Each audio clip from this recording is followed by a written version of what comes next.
মমতা যত প্রাচীর করে পুলিশ করে রাখুক, ব্যবস্থা যদি না নেয়, নতুন বছরে এই সব গুলোকে তুলে ফেলে দেব। যেমন যুব ভারতীতে মেসির দিন যুবকদের, ইয়াং জেনারেশনের তারা দেখেছে রাজীব কুমাররা ছুটে পালিয়েছে, আমরা এখানে দেখিয়ে দেব বলে গেলাম। কলকাতা পুলিশকে চ্যালেঞ্জ ছুড়ে দেন বিরোধী দলনেতা। আর আজকে 1000 সাধু এসেছেন, 300 নাগা সন্ন্যাসী। গঙ্গাসাগরে 5 লাখ সাধু যাবেন। গঙ্গাসাগরে স্নান করে ফেরার পরে আমি সব সাধুকে বাবুঘাট থেকে তাদেরকে পথ দেখিয়ে এখানে নিয়ে আসব। কলকাতা পুলিশের কত ক্ষমতা আছে মনোজ বার্মার ওই দিন দেখা হবে। ভাঙচুর করে নষ্ট করে দেওয়ার পর এবার একেবারে রবীন্দ্রনাথ ঠাকুরকে আক্রমণ। সবকিছু দেখে শুনে একটা কথাই খালি বলতে ইচ্ছে করছে, আরে আপনি কে মশাই?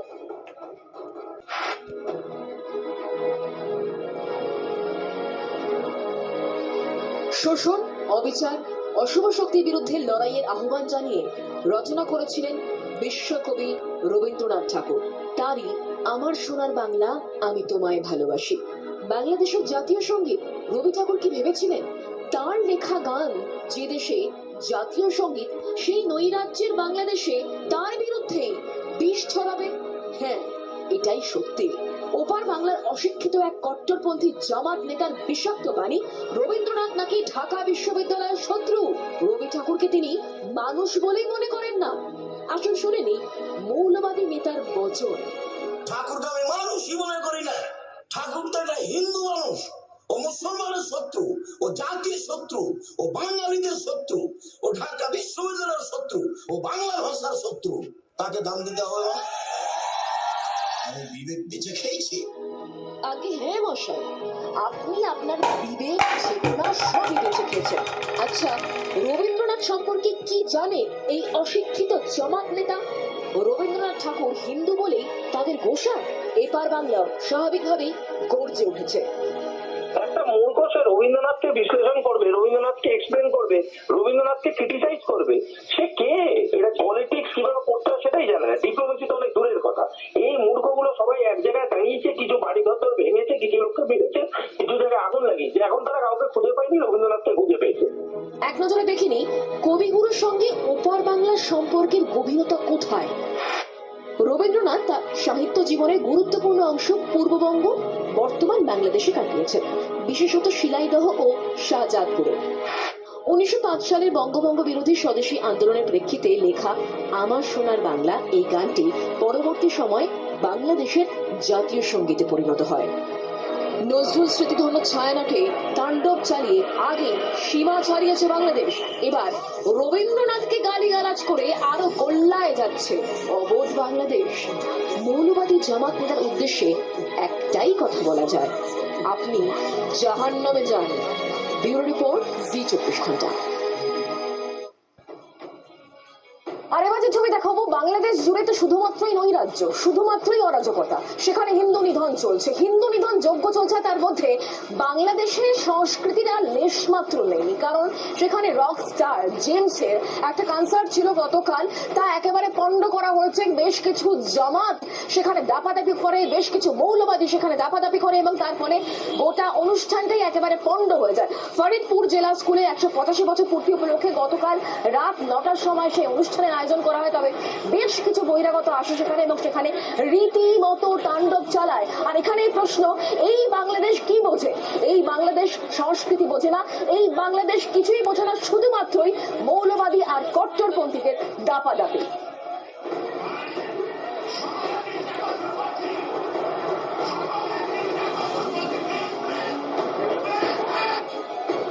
বাংলাদেশের মতন একটা দেশ থেকে আমরা উন্নতি আমরা এক্সপেক্ট করতে পারি না। ওরকম একটা শহর যেখানে, ওরকম একটা দেশ যেখানে আয়ে দিন এরকম ঝামেলা হচ্ছে, এরকম মারকাট হচ্ছে, কতজন ইনজিওর্ড হয়েছে হয়তো ওখানে ওই সত্যি যারা যারা গেছে।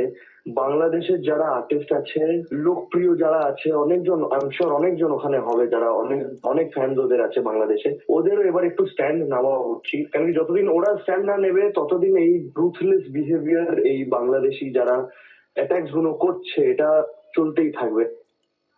হ্যাঁ স্যার, বোঝাই যাচ্ছে এটা পরিকল্পিতভাবেই করা হচ্ছে। এগুলো তো সব হঠাৎ আবেগের বসে করে না, মানে এত সহজ না ব্যাপারটা। কাজে যারা করছেন তারা বুঝে সুঝেই করছেন, এবং এই সরকার যতক্ষণ না কড়া হাতে এটা দমন করুন, আশা করবো বাংলাদেশের যে সরকার তারা কড়া হাতে এটা দমন করবে, এটাই চাই। আমি খুব ধিক্কার জানাচ্ছি এবং দুঃখ প্রকাশ করছি। খুবই দুঃখজনক ঘটনা। জেমস তো লেজেন্ড একজন, বাংলাদেশের মিউজিকে কেন, মানে ভারতীয়, আমাদের সারা পৃথিবীর মিউজিকের একজন লেজেন্ড। তার শোতে এরকম ঘটনা ঘটা খুবই দুঃখজনক, খুবই মর্মান্তিক। সংস্কৃতির উপর হামলা হচ্ছে। হ্যাঁ, আমার মনে হয় ওখানকার বাংলাদেশে যারা সংস্কৃতিবান মানুষ রয়েছেন তাদের পুরো দায়িত্ব আছে যে একত্রিত হয়ে কিছু কাজ করার, একত্রিত হয়ে রুখে দাঁড়ানো বা মানুষকে বোঝানো। এটা একটা খুবই অবশ্য কর্তব্য কাজ, যেটা খুবই খারাপ লাইন সময়ের মধ্যে দিয়ে আমরা যাচ্ছি। সময়টা কেটে যাওয়া খুবই প্রয়োজন। আর এবার বাংলার দিকে নজর রাখতে হচ্ছে, নন্দীগ্রামের দিকে নজর রাখবো। নন্দীগ্রাম নিজের কেন্দ্র, শুভেন্দু অধিকারী রাজ্যের বিরোধী দলনেতা, আর সেখানেই দেখা গেল থানায় গিয়ে একেবারে হম্বিতম্বি করছেন রাজ্যের বিরোধী দলনেতা শুভেন্দু অধিকারী। দলীয় একজনকে গ্রেফতার করা হয়েছে, সেই গ্রেফতারির প্রতিবাদে সরব হয়েছেন শুভেন্দু অধিকারী, এবং সেই সঙ্গে পুলিশ আধিকারিককে আঙুল উঁচিয়ে তিনি শাসাচ্ছেন, সেই ছবিও দেখা গিয়েছে। এমনকি থানা ঘেরাও করা হুঁশিয়ারি দিচ্ছেন শুভেন্দু অধিকারী। সব দেখে শুনে পাল্টা খোঁচা দিচ্ছে রাজ্যের শাসক দল তৃণমূল কংগ্রেস।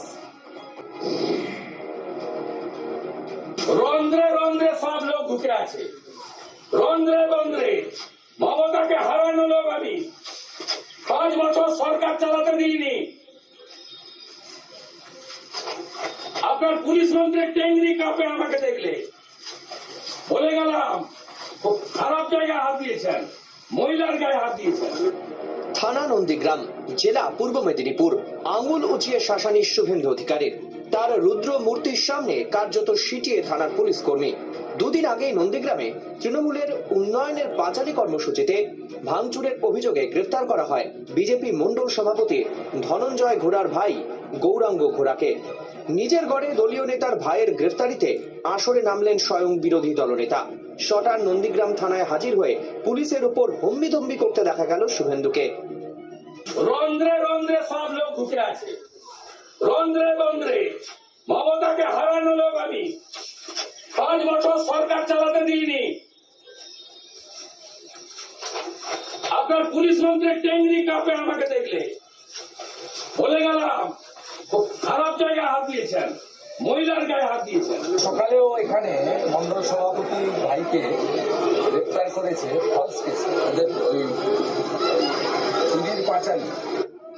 এখানেই ক্ষোভ মেটেনি বিরোধী দলনেতার। বছরের শেষ দিনে থানা ঘেরাওয়ের হুঁশিয়ারি দিয়ে রাখলেন শুভেন্দু, যদিও এ নিয়ে পাল্টা কটাক্ষ রাজ্যের শাসক দলের। রীতিমতন কদর্য আক্রমণ করেছিলেন আমাদের দেশের রাষ্ট্রপতি দ্রৌপদী মুর্মুকে, কিন্তু সেই অখিলগিরিকে যখন রিপাবলিক বাংলা টেলিফোনে যোগাযোগ করে, তিনি নাম শুনেই সঙ্গে সঙ্গে ফোনটা কেটে দেন। অর্থাৎ কোথাও না কোথাও গিয়ে তিনিও তাহলে আজ এসে বুঝতে পারছেন যা করেছিলেন তার সত্যি নিন্দনীয়, তার সত্যিই করা তার উচিত ছিল না। কিন্তু আজ যে ঘটনা আরো একবার আপনাদের সামনে তুলে ধরছি, সেই ঘটনার প্রেক্ষিতে জানাই যে এটাই কি তাহলে তৃণমূল কংগ্রেসের শিক্ষা এবং সংস্কৃতিতে পরিণত হয়েছে। এই খবরগুলো পাওয়ার পর কেন মূলত এই দলের পক্ষ থেকে, তৃণমূল কংগ্রেসের দলের পক্ষ থেকে কোন রকমের কোন পদক্ষেপ নেওয়া হচ্ছে না, কেন এখনো পর্যন্ত কোন স্ট্রেট ফরওয়ার্ড অ্যাকশন নিতে দেখা যাচ্ছে না, তা নিয়ে প্রশ্ন তুলছেন প্রত্যেকটি মানুষ।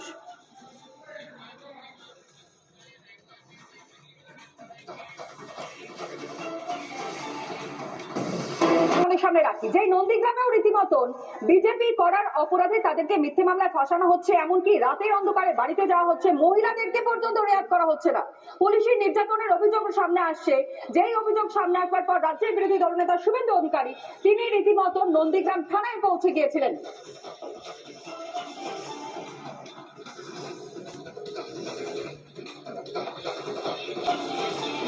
কেন সিভিল ড্রেসে গেছিলেন? বস্তানি টি শার্ট পরে চলে গেছে, চপ্পল পরা পুলিশ, হ্যাঁ, ছুটি পরা পুলিশ, ছুটি পরা পুলিশ, ছুটি পরা পুলিশ।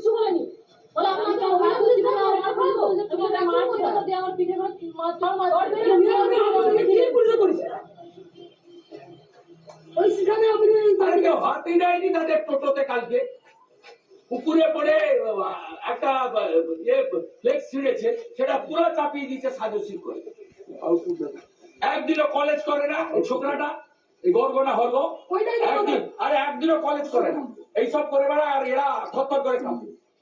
ওই এদের বাবা মা পড়াশোনা করাই, পড়াশোনা ওই করি, তৃণমূল করি, আইপ্যাক করি। এপ্রিল মাসের পরে মমতা থাকবে না, আইপ্যাক থাকবে না। আমি আপনাকে বলে গেলাম, যা করছেন ফল ভোগ করতে হবে। মমতাকে হারানো লোক আমি 5 বছর সরকার চালাতে দিইনি। আপনার পুলিশ মন্ত্রী টেংরি কাপে আমাকে দেখলে বলে গেলাম, খুব খারাপ জায়গায় হাত দিয়েছেন, মহিলার গায়ে হাত দিয়েছেন।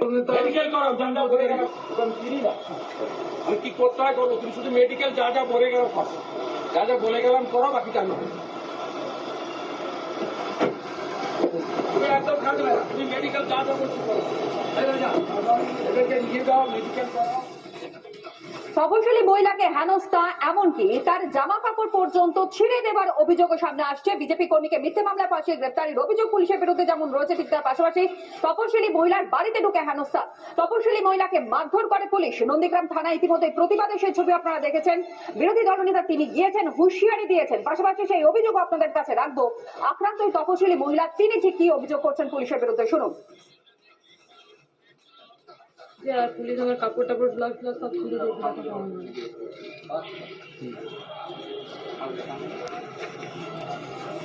পালিয়ে জোর তো ঘরে তো মা বোন ছিল, যে পুলিশ আমার কাপড় টাপড় ব্লাউজ ফ্লাউজ সব ছিঁড়ে দিয়েছে।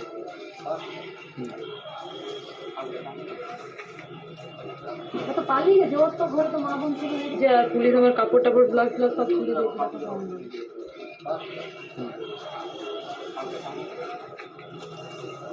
পালিয়ে জোর তো ঘরে তো মা বোন ছিল, যে পুলিশ আমার কাপড় টাপড় ব্লাউজ ফ্লাউজ সব ছিঁড়ে দিয়েছে।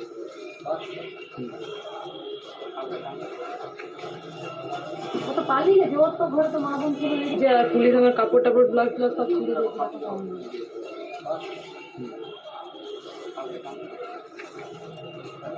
পালিয়ে জোর তো ঘরে তো মা বোন ছিল, যে পুলিশ আমার কাপড় টাপড় ব্লাউজ ফ্লাউজ সব ছিঁড়ে দিয়েছে। আর এই হচ্ছে মমতা বন্দ্যোপাধ্যায় সরকারের পুলিশ, যেই পুলিশ রীতিমতন কোন মহিলাকে পর্যন্ত সম্মান দিতে জানে না। তপশিলি মহিলা, তাকে রীতিমতন মারধর করা হয়েছে, হেনস্থা করা হয়েছে, এমনকি জামা কাপড় পর্যন্ত ছিঁড়ে দেওয়া হয়েছে। কোলের সেই ছোট্ট শিশুটিকে পর্যন্ত রেয়াত করা হয়নি। যে অভিযোগ আপনাদের সামনে আমরা তুলে ধরছি এবং যে অভিযোগ করতে শোনা গেল, তপশিলি আক্রান্ত ওই মহিলাকেও সঞ্জয় ঘোড়ার ভাই গৌরাঙ্গ ঘোড়াকে গ্রেফতার করেছে পুলিশ, মিথ্যে মামলায় ফাঁসিয়েছে, এমনটাই অভিযোগ।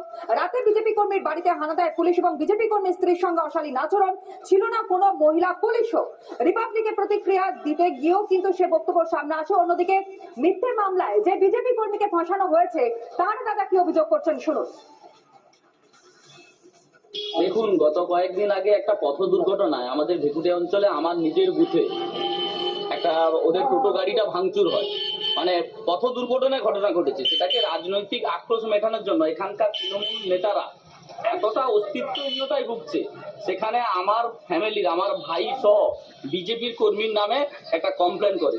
সেই কমপ্লেনের ভিত্তিতেই মমতার চটিচাটা পুলিশরা আজকে সে শ্বশুর বাড়ি মোহাম্মদপুরে, তার স্ত্রী ছোট বাচ্চা সহ শ্বশুর বাড়িতে ছিল, সেখান থেকে গিয়ে কোনো ইউনিফর্ম নেই, মহিলা পুলিশ নেই, সিসি ক্যামেরা নেই বা বডি ক্যামেরা নেই, তার স্ত্রীকে মারধর করেছে, তার কোলের বাচ্চাকে ফেলে তাকে অ্যারেস্ট করে নিয়ে এসেছে। এটা যেন আমরা একটা তালিবানি সরকারে বাস করছি, মমতার পুলিশ এটা ভেবেছে। তো আজকের বিরোধী দলনেতা তাই থানায় এসেছিল। আমরা আর বাদ বাকিটা আইনি পথে লড়াই করব এবং আমরা ভারতীয় জনতা পার্টি বাদ বাকিটা রাজনীতিভাবেও বুঝে নেব। রাত বিরেতে ঘরে ঢুকে যাচ্ছে পুলিশ। পুলিশ কাদের হয়ে কথা বলছে বলুন তো? যারা লোকাল চুনাপুটে তৃণমূল কংগ্রেসের নেতারা রয়েছে, যারা শুধুমাত্র টার্গেট করছে, যারা বিজেপি করে, তাদের বাড়িতে গিয়ে রীতিমতন ধমকানো হচ্ছে, চমকানো হচ্ছে, তাদের হয়ে কথা বলে? তাদের হয়ে কি কথা বলছে এই রাজ্যের পুলিশ প্রশাসন? তাহলে মহিলারা যাদেরকে দিনের পর দিন হেনস্থা হতে হচ্ছে, তারা কোথায় যাবে, কার কাছে যাবে, কোন জায়গায় গিয়ে তারা নালিশটা করবে? সেটাই তো সব থেকে বড় প্রশ্ন হয়ে দাঁড়াচ্ছে, যখন পুলিশ আধিকারিকরা তারা তাদের দায়িত্ব পালন করতে ব্যর্থ হচ্ছেন। রাজ্যের বিরোধী দলনেতা শুভেন্দু অধিকারী এবং পাশাপাশি নন্দীগ্রামের বিধায়ক শুভেন্দু অধিকারী তার বক্তব্য রাখবো আপনাদের সামনে, শুনুন। আজকে সকালেও এখানে মন্ডল সভাপতির ভাইকে গ্রেপ্তার করেছে ফলস কেসে। ওদের ওই চুরির পাঁচালি, সেই টোটোটা নেমে গেছিল পুকুরে, সেটাকে না চালিয়ে দিয়েছে। হিন্দুদের উপরে এইভাবে অত্যাচার করে মাস বেড়ে গেছে, তারপরে সব হয়েছে। আর একই সঙ্গে এই খবর যখন সামনে আসে তারপর বারংবার রিপাবলিক বাংলা চেষ্টা করে গেছে তৃণমূল ও কংগ্রেসের প্রতিক্রিয়া পাওয়ার। যখন তৃণমূলের মন্ত্রীদের সঙ্গে কথা বলেন, মহিলা মন্ত্রীদের সঙ্গে কথা বলেন, তখন তারা সম্পূর্ণভাবে গোটা বিষয়টাকে যেন কোথাও গিয়ে আড়াল করবার চেষ্টা করলেন। একটার পর একটা সেই বক্তব্য আপনাদের সামনে রাখবো, শুনুন। পুলিশ একজন মহিলাকে মানে অ্যারেস্ট করতে গিয়ে রীতিমতো মারধর করেছে, বিরোধী দলনেতা ভুয়ো মামলার অভিযোগ করছে, কি বলবেন দিদি? আপনি উত্তর দেবেন, জান আমি দেব না বলছি, তারপরেও আপনি আমার সঙ্গে ঘুরছেন কেন? একজন তফসিলি মহিলা তার বাড়িতে অ্যারেস্ট করতে গেছে বলছে পুলিশ, অভিযোগ তার মানে শাড়ি ছিঁড়ে দেওয়া হয়েছে, বাড়িতে ঢুকে মারধর করেছে। বিরোধী দলনেতা বলছেন যে এটা মিথ্যা মামলায় অ্যারেস্ট করতে গেছে এবং পুলিশের অত্যাচার। I told you. चुप थाको नहीं बोल रहे वहाँ बोल दिया आज प्रेस में, सब एक संग ही बोल दिया। विरोधी दलनेता No, no, no, please. I have requested you, na? Why are you? That there are no separate questions. আমরা ইলেকশন কমিশনে এসেছি। অন্যদিকে তৃণমূল কংগ্রেসের লোকাল নেতা শেখ শফিয়ান সেই বা কি বলছে, শুনুন। চেয়েছিলাম বলেছে কি, নন্দীগ্রামের ভেকুটিয়া গ্রাম পঞ্চায়েতের জেলেমারা গ্রাম, যেখানে অধিকাংশ তফসিলি জাতির বাস, শিডিউল কাস্ট পরিবাররা থাকেন, সেখানে তৃণমূল কংগ্রেসের তো পুলিশ ছাড়া আর ওদের বড় কেউ নেই, একমাত্র সাহারা হচ্ছে মমতা পুলিশ। মিথ্যা অভিযোগ করেছে, কিছুদিন আগে কোনো ঘটনাই ঘটেনি। তা ওই মমতার চুরির পাঁচালির নাকি ফ্লেক্সের একটা পোস্টার ছিঁড়ে দিয়েছে। ভারতীয় জনতা পার্টির একজন সমর্থক গৌরাঙ্গ ঘোড়া তাকে খুঁজতে যায়, খুঁজতে গেছে যে মামলার পরিপ্রেক্ষিতে, প্রথমত মামলা মিথ্যা, পরে আমরা বুঝে নেব আইনে, এবং সেই মামলায় নিয়ম অনুযায়ী 41-এ নোটিশ দিতে হয়, নোটিশও দেয়নি। আর যারা গেছে সব চটিপড়া পুলিশ, গিয়ে কোনো মহিলা পুলিশ ছিল না। ওকে গৌরাঙ্গ ঘোড়াকে না পেয়ে তার স্ত্রী, অত্যন্ত অল্প বয়সী মহিলা, তার স্ত্রীকে চুলের মুঠি ধরে ফেলে, তার পরনের শাড়ি এবং ব্লাউজ ছেড়ে তার কোলের ছোট্ট বাচ্চা 2-3 বছর বয়স হবে, 2-2.5 বছর, তাকে ফেলে দেয়। ফেলে দেওয়ার পরে ওখানে ওকে না পেয়ে ওর শ্বশুরবাড়ি থেকে ওকে গৌরাঙ্গকে গ্রেফতার করে বা ডিটেন করে থানায় নিয়ে আসে। সেটা তো অন্য পার্ট। প্রশ্নটা হচ্ছে এই শিডিউল কাস্ট মহিলার উপরে যেভাবে নির্যাতন করেছে, এ তো সভ্য সমাজকে হার বানিয়ে দেয়, এবং এদের টার্গেট হচ্ছে হিন্দু পরিবারগুলো, তফসিলি পরিবার এবং মহিলাদের উপরে। স্বাভাবিকভাবে ওই মহিলা এবং তার বাচ্চাকে নিয়ে আমি থানায় গেছিলাম। আমি ডিউটি অফিসারের কাছে জানতে চাইলাম আপনারা কাকে পাঠিয়েছিলেন, তাদের কেন ইউনিফর্ম ছিল না, বডি ক্যামেরা ছিল না, মহিলা পুলিশ ছিল না, এবং এই মামলায় আইন অনুযায়ী, বিএনএস অনুযায়ী আপনাকে নোটিশ দিতে হতো 41-এ। তারপরেও আপনি মহিলার গায়ে হাত দিয়েছে, তাদের নাম আমাকে দিতে হবে। নাম তো দিতে পারেনি। যা হয় দাঁড়িয়ে দাঁড়িয়ে শুনছে, 15-20 মিনিট ধরে আমার কথাই শুনে যাচ্ছে। আর আইসি কোথায় পালিয়েছে জানি না। এদের কিচ্ছু নেই কোনো হিন্দু এলাকাতে, এমনকি গরিব মুসলমানরাও এদের বিরুদ্ধে চলে গেছে, এবং জাতীয় তফসিলি কমিশনের হস্তক্ষেপ দাবি করছে। ওই মহিলা লিখিতভাবে পাঠাচ্ছেন। আমরা দিল্লিতেও কথা বলেছি, ন্যাশনাল ওমেন কমিশন এবং এসসি কমিশন, তাদের টিম যাতে আসে, এসে বিষয়টা টেক আপ করে আমরা নিয়েছি। আর এর ফল পুলিশকে ভুগতে হবে। এর জন্য যা যা আইনগত বা ব্যবস্থা নেওয়ার আমি সে ব্যবস্থা নিচ্ছি। পরিবারকে আমি শেল্টার দিয়ে আমার এমএলএ কার্যালয়ে নিয়েছি। কেন্দ্রীয় শিক্ষা প্রতিমন্ত্রী সুকান্ত মজুমদার কি বলছেন, শুনুন। দেখুন, যেভাবে মহিলার উপর অত্যাচার করেছে, আমিও ভিডিও দেখেছি যেভাবে মহিলার শাড়ি ছেড়ে দেওয়া হয়েছে, বাচ্চাটিকে পর্যন্ত মারধর করা হয়েছে। এই পুলিশের বিরুদ্ধে SC/ST অ্যাট্রোসিটি অ্যাক্টে মামলা হওয়া উচিত এবং এই পুলিশকে উপযুক্ত শিক্ষা দেওয়া উচিত। আর এই খবর সামনে আসবার পর জাতীয় মহিলা কমিশনের সদস্য অর্চনা মজুমদারের সঙ্গে রিপাবলিক বাংলা যোগাযোগ করেছিল, এবং তিনি প্রথম রিপাবলিক বাংলাকে প্রতিক্রিয়া দিতে গিয়ে বলেছেন, আশ্বস্ত করেছেন ব্যবস্থা তারা গ্রহণ করবেন বলেও জানিয়েছেন। শুনুন। পুলিশের কোনো অধিকার নেই পুলিশের কোনো অধিকার নেই কোনো মহিলার ব্লাউজ ছিঁড়ে ফেলার বা তাকে শারীরিক মানসিক অত্যাচার করা, নির্যাতন করা, তার ঘরের ভিতরে উইদাউট এনি পারমিশন ঢোকা। পুলিশ এখানে যে কাজটা করছে ওভার রিয়াকশন করছে, এবং যে কোনো কারণেই হোক, তার নিজস্ব কারণ হোক বা অন্য কোনো কারণ হোক, সে যেটা করছে সেটা অনৈতিক, তার ক্ষমতার বাইরে, ক্ষমতার ঊর্ধ্বে উঠে সে কাউকে অ্যাপিসমেন্টের জন্য এগুলো করছে, এবং এর উপযুক্ত শাস্তি হওয়া দরকার। তার বডি ক্যামেরা নেই, তার সাথে মহিলা পুলিশ নেই, তার সাথে তার কোনো কোর্ট অর্ডার নেই, সে একজন মহিলার জামা কাপড় ছিঁড়বে, এগুলো কি হচ্ছে? এগুলো হচ্ছে এটা কি? পুলিশ কি গুন্ডা না ডাকাত? পুলিশ গেছে ল অ্যান্ড অর্ডার মেনটেন করতে, গুন্ডামি করতে তো যায়নি। এত অধিকার কে দিল? আমরা দেখছি কেসটা নিতে পারি কিনা। গ্রেফতারের প্রতিবাদ এবং মিথ্যে মামলায় ফাঁসানোর অভিযোগ আর এই গোটা বিষয়কে সামনে রেখেই নন্দীগ্রাম থানা ঘেরাওয়ের ডাক দেওয়া হয় বিজেপির পক্ষ থেকে। আগামী সোমবার বিজেপির পক্ষ থেকে থানা ঘেরাও কর্মসূচি গ্রহণ করা হয়। গৌরাঙ্গ ঘরাকে গ্রেফতারের প্রতিবাদে থানা ঘেরাও কর্মসূচি আগামী সোমবার থানা ঘেরাও কর্মসূচির ডাক দেয় বিজেপি। থানা ঘেরাও কর্মসূচি বিজেপির সোমবার নন্দীগ্রাম থানা ঘেরাও কর্মসূচি করবে বিজেপি, যেমনটা খবর এই মুহূর্তে আপনাদের সামনে আমরা তুলে ধরছি। একটার পর একটা বিজেপি কর্মীকে যেভাবে মিথ্যে মামলায় ফাঁসানো হচ্ছে, পুলিশের হেনস্থার মুখে পড়তে হচ্ছে, এমনকি তাদের স্ত্রীদের রীতিমতন হেনস্থা করছে বাড়িতে ঢুকে পুলিশ আধিকারিকরা। আর সেই ঘটনার প্রেক্ষিতে দাঁড়িয়ে প্রতিবাদে নন্দীগ্রাম থানা ঘেরাও কর্মসূচির ডাক দেওয়া হয় আগামী সোমবার।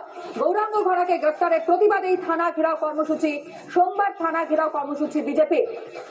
মহিলা নিগ্রহ করা হয়েছে, রীতিমতন তপশিলি মহিলাদেরকে কিভাবে নিগ্রহ করা হয়, পুলিশি নিগ্রহের অভিযোগ উঠেছে। আর এই ঘটনার প্রেক্ষিতে একই সঙ্গে বিজেপি কর্মী গৌরাঙ্গ ঘরাকে মিথ্যে মামলায় ফাঁসানো, গ্রেফতার, সমস্ত ঘটনাকে সামনে রেখেই নন্দীগ্রাম থানা ঘেরাও কর্মসূচি নেওয়া হয় বিজেপির পক্ষ থেকে। নন্দীগ্রামে যে ঘটনা ঘটেছে, নন্দীগ্রামে যেভাবে বিজেপি কর্মীর বাড়িতে ঢুকে পুলিশ আধিকারিকরা তার স্ত্রীকে, সন্তানকে পর্যন্ত রেয়াত করেনি, জামা কাপড় ছিঁড়ে দেয়, নিগ্রহ করা হয়, হেনস্থা করা হয়, সেই ঘটনার প্রতিবাদে গর্জে উঠেছে বিজেপি।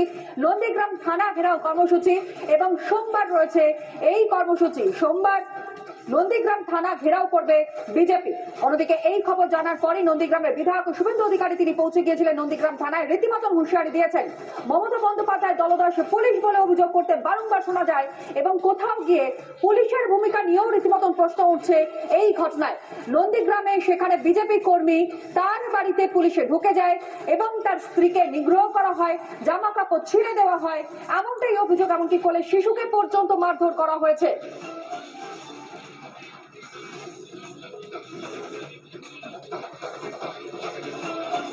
আর এই ঘটনাতেই আপনাদেরকে জানিয়েছি সোমবার নন্দীগ্রাম থানা ঘেরাও কর্মসূচি। নন্দীগ্রামের ঘটনায় রিপোর্ট তলব।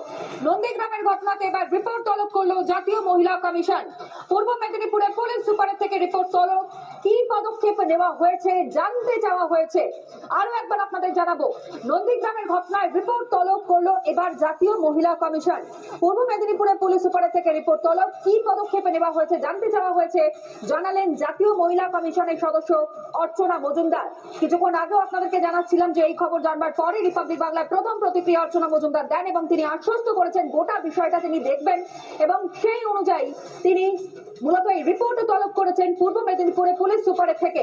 কি পদক্ষেপ নেওয়া হয়েছে, এখনো পর্যন্ত কোনো পদক্ষেপ নেওয়া হয়েছে কিনা তা জানতে চাওয়া হয়েছে।